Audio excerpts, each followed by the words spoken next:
Assalamualaikum warahmatullahi wabarakatuh dan salam sejahtera.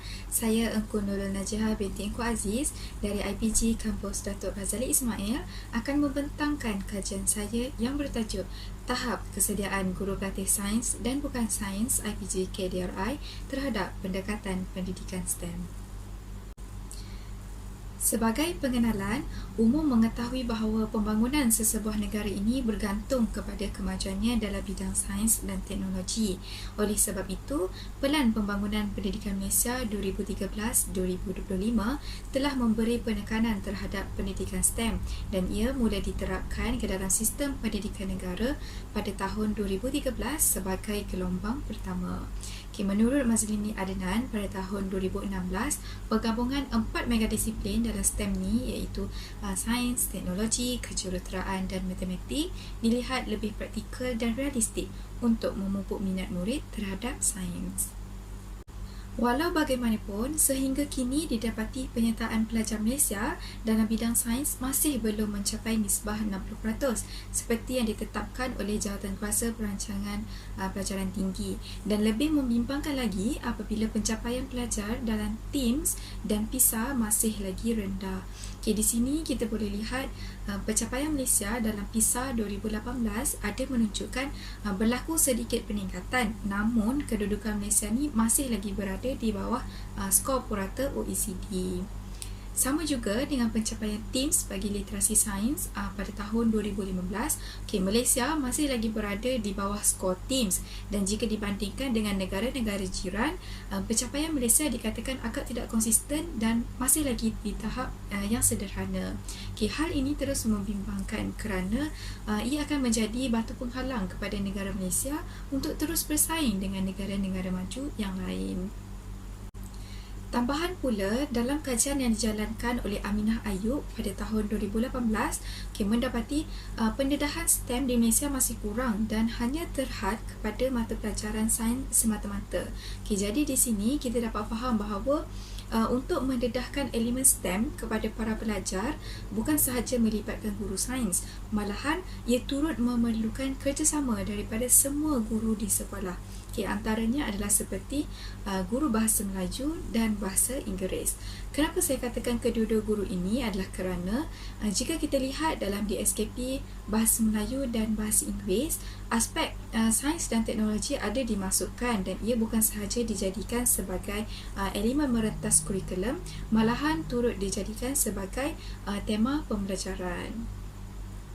Oleh itu, kajian ini dijalankan bagi melihat adakah guru-guru ini cukup bersedia untuk menerapkan pendidikan STEM dalam pengajaran mereka.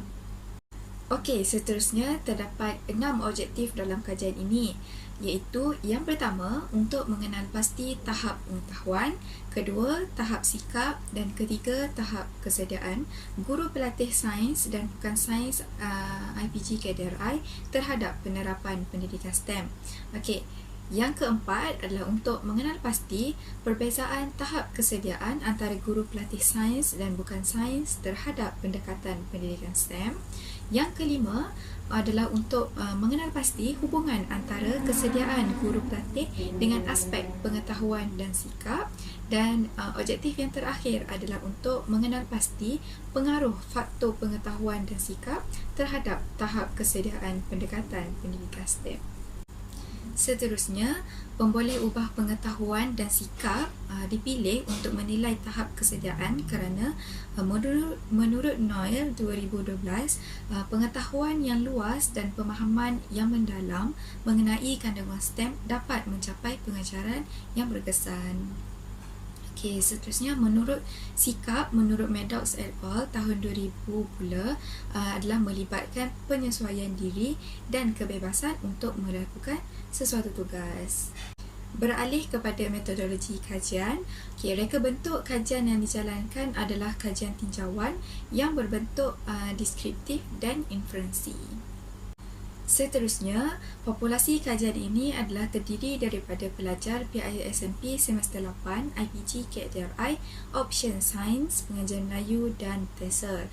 Sampel ini dipilih melalui teknik persampilan rawak berlapis secara kota mengikut option masing-masing.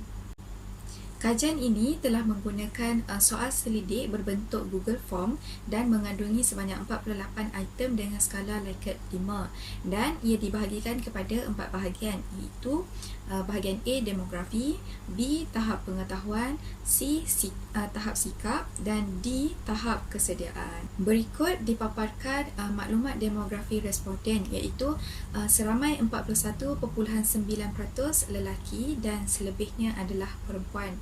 Manakala lebih separuh daripada responden ini pernah menyertai kursus STEM. Ini pula adalah demografi berdasarkan option. Seterusnya, bagi menjawab persoalan kajian pertama, kedua dan ketiga, dapatan kajian telah dianalisis menggunakan statistik deskriptif. Berdasarkan nilai mean, didapati tahap bagi tiga aspek ini, iaitu pengetahuan, sikap dan kesediaan adalah tinggi. Hal ini bertepatan dengan Buirus dan Kopmas yang mendapati bahawa kebanyakan guru pelatih mempunyai kesediaan yang tinggi untuk menerapkan pendidikan STEM. Dan jika dilihat secara lebih terperinci, tahap pengetahuan adalah sedikit rendah berbanding sikap.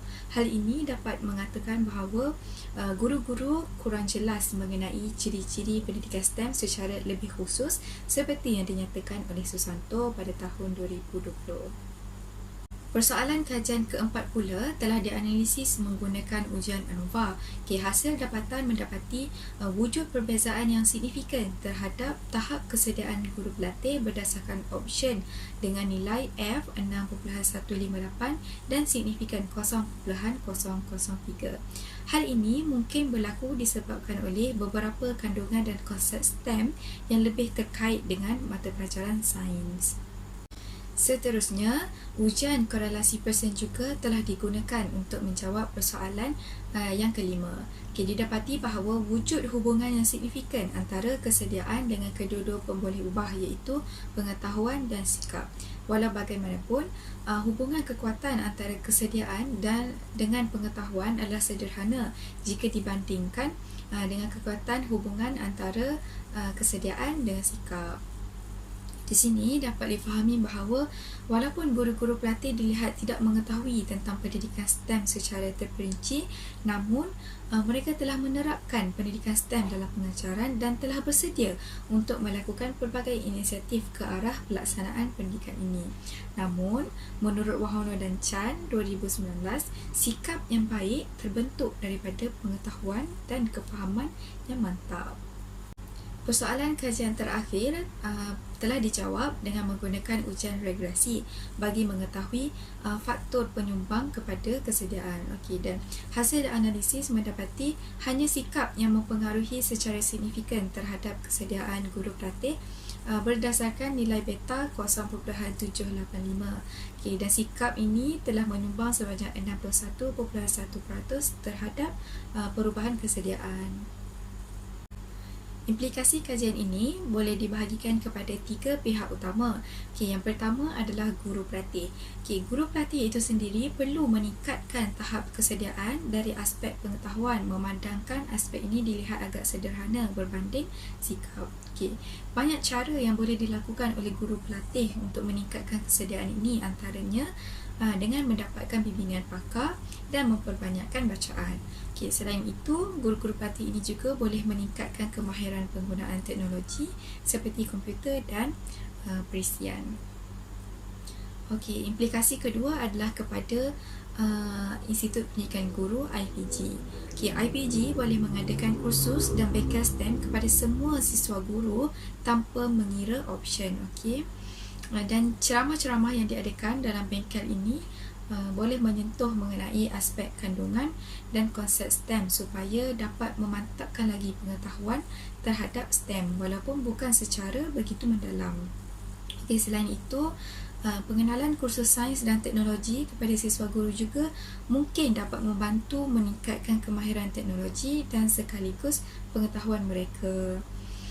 Seterusnya adalah kepada pihak Kementerian Pelajaran Malaysia, KPM. KPM boleh menyediakan latihan dan bengkel secara berkala kepada guru-guru dan dalam masa yang sama menambah baik semula modul STEM dengan menerapkan beberapa aspek pengetahuan kandungan dan konsep STEM itu sendiri. Secara keseluruhannya, dapat dilihat bahawa tahap kesediaan guru pelatih berada pada tahap yang tinggi dalam semua aspek, walaupun kesediaan dari aspek pengetahuan adalah lebih rendah. Okey, dari segi perbezaan, wujud perbezaan yang signifikan antara tahap kesediaan guru pelatih sains dan bukan sains. Okey. Dan dari aspek hubungan pula, wujud hubungan yang signifikan antara kesediaan dengan pengetahuan pada tahap yang sederhana dan wujud juga hubungan yang signifikan antara kesediaan dengan sikap pada tahap hubungan yang kuat. Okey, terakhir, sikap dilihat lebih dominan dalam kajian ini untuk menyumbang kepada tahap kesediaan. Itu saja daripada saya. Sekian, terima kasih.